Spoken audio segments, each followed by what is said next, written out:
i7 ગુજરાતનો અવાજ। નમસ્કાર દર્શક મિત્રો, i7 ન્યૂઝ ગુજરાતીની સાથે હું છું આપની સાથે પાયલ બામભણિયા। તો જોઈએ આજના મહત્વના સમાચાર। ગોવિંદગુરુ લીંબડી તાલુકાના કચલથરા, છાયણ, થેરકા જેવા ગામોમાં શેડ્યુલ 5 અને પીએસએ એક્ટ 1996 પ્રમાણે રૂઢિગત ગ્રામસભાનું આયોજન કરવામાં આવ્યું।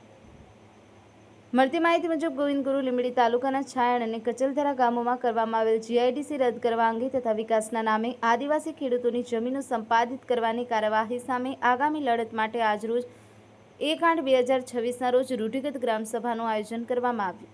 સભામાં ઉપસ્થિત આગેવાનો અને ખેડૂતો વચ્ચે વિસ્તૃત ચર્ચા બાદ સર્વાનુમતે નક્કી કરવામાં આવ્યું છે કે તારીખ 13/8/2026 ગુરુવારના રોજ સવારે 10 કલાકે દાહોદ કલેક્ટર કચેરીની આસપાસ જાહેર સભા યોજી ત્યારબાદ રેલી સ્વરૂપે જિલ્લા કલેક્ટરશ્રીએ આખરી આવેદન પત્ર અલ્ટિમેટમ આપવામાં આવશે। આ જાહેર સભામાં તાલુકા પંચાયત સભ્ય, જિલ્લા પંચાયત સભ્ય તેમજ સરપંચ તેમજ ગ્રામજનોએ નીચેની 5 મહત્વપૂર્ણ યોજનાઓના અસરગ્રસ્ત તથા અસરગ્રસ્ત બનવા જઈ રહેલા તમામ આદિવાસી ખેડૂતોને જોડાવા અનુરોધ કરવામાં આવે છે। તે ઉપરાંત શ્રી મુકેશભાઈ એસ ડાંગી દ્વારા એવો પ્રસ્તાવ રજૂ કરવામાં આવ્યો છે કે તેમ છતાં પણ યોગ્ય ન્યાય નહીં મળે તો તમામ આદિવાસી ખેડૂતોને સાથે રાખી ન્યાય પ્રાપ્ત ન થાય ત્યાં સુધી આમરણ, ઉપવાસ જેવા આંદોલનાત્મક કાર્યક્રમોનો માર્ગ અપનાવવામાં આવે છે।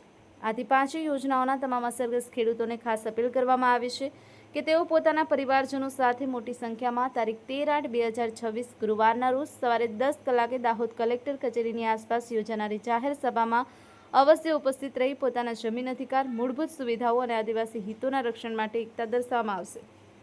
Bureau chief Kalubhai Damor, i7 news Gujarati, Dahod. आज 5 योजना है, काली 2 અને માછણ નાળાવાળી ભૂલી જાઓ। આપણે જગુભાઈ તમારી તાલુકામાં આવે વેલપુરાથી લઈને મોટી કંકાસા સુધી 14 ગામો આવે। આ કોરિડોરના 14 ગામો, એરપોર્ટના 11 ગામો અને 570 હેક્ટરમાં જેટલા એના બધાનું ગામે ગામે એક મિટિંગ કરવી પડે। આપણે ઉતાવળ નથી કરવી। આ જીઆઈડીસી મંજૂર નથી થયું એ વસ્તુ અમે જોઈશું। આ લોકો કયા જગ્યા અનુકૂળ પડે એના માટે સર્વે કરી જાય। સાઈડ કસલદરામ બનાવ દેવું એવું હજુ ફાઇનલ નથી થાય। આપણે વિરોધ કેમ કરવો પડે એના રૂજતા ડામવા પડે। તમે વિરોધ નહીં કરો તો આજની તારીખે 2 સરકારી નંબર તો તમારા જાહેર, પણ આજુબાજુના બધા નંબરો તમારા લઈ લેજો અને જે બીજાઈ માળવા પડ્યા છે એ પેલા આપણે એરપોર્ટને રસ્તે માટે લેશે। આ હાઈવે છે એક બંધ તો સારી મેં ઉતરે એટલે સમજવાની વાત છે। તમારી તૈયારી હોય, આજે મિટિંગમાં આવી ગયા ને આપણે કરતડું પતી જો એ વાત ને આના માટે ખાધા પીધા વગર પણ દોડવું પડશે। તો જ લડાઈ લડાય। એક સર્વે નંબરમાં 10 થી 15 આપણા નાવા છે તે એક જણો આવે ને સાંભળતો હવે મેળ નહીં પડે। 15 માંથી 10 જણા તમે ઘેરમાંથી નહીં નીકળો, થોડા બૈરા હતી આપણો ડગરે કલેક્ટર કે પ્રાંત ઓફિસમાં બાંધવાની તૈયારી નહીં કરો ત્યાં સુધી આ તમારો આપણે જીઆઈડીસી બંધ દીધું। 4 વર્ષ સુધી એક ટીકમ આપણે આ રોડ પર મારવા નહોતી દીધી। Delhi Bombay corridor highway number 2021-22ની તાલુકા જિલ્લાની ચૂંટણી આવી, એક ભાઈ આપમાં લડ્યો, બીજો બાપમાં લડ્યો, બીજો કોંગ્રેસમાં, બીજો બીજેપી, બીજો ભાજપ। એવી ચૂંટણી પતી એટલે ખબર પડી કે આ બધા વેટાઈ જાય છે એટલે હિન્દુ નટ સર્વે ચાલુ કરશું। આજે કેમ એક ગામમાં યોજના લાવે ચાલુ આપણા અલગ અલગ એટલે ટૂંકા ગામડાવાળાને ભેગા કરીને આ યોજના પોલીસને આગળ કરે એટલે આપણો પેલો ટોળું આપણું નહીં રહે।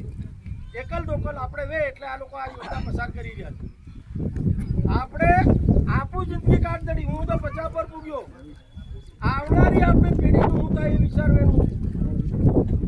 હમણાં આપણા સમાજવાળા પેલા બોગસ પ્રમાણપત્ર બધાનું હાય પડ્યા છે, પણ આપણું પ્રમાણપત્ર એને લીધે મળે, જમીન છે એટલે મળે।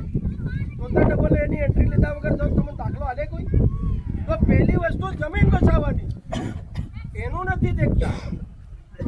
એટલે આ જમીન હે ને તો આપણી હજારો પેઢીઓ આવનારી એમાં એક